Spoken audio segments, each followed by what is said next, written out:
Do you ever find yourself doubting whether Yahweh's way really is the best way?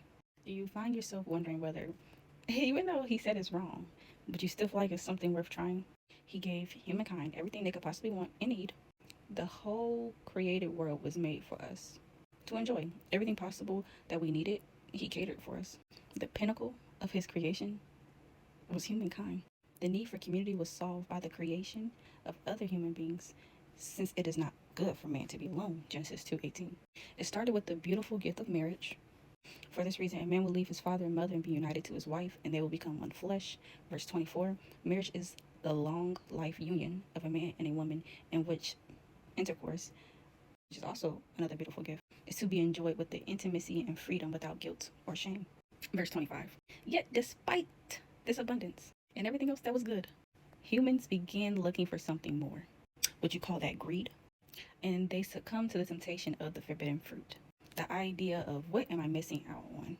The fruit looked good and pleasing to the eye and desirable for gaining wisdom. Verse 6. That might be like the devil's lettuce. It's appealing to your eyes, appealing to your senses. Or going to that party, you feel like you're going to be missing out. Well, if I don't go to the club, what am I really missing out on? This guy looks really good. He's 6 foot tall. Am I missing out on something if I don't sleep with him? This girl's thick. She got everything all together. Am I missing out if I don't? It's that thoughts. The thoughts. That's the trap. That's the trap.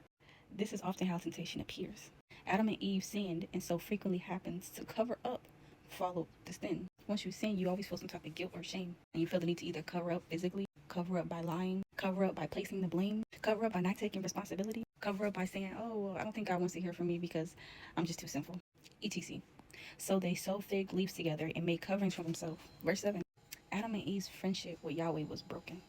When they heard God coming, they hid. Verse 8. They hid from him. They ain't never hid from him until they sinned against him, because they had the knowledge of what they did was sinful and wrong, and they sinned against a holy and blameless God.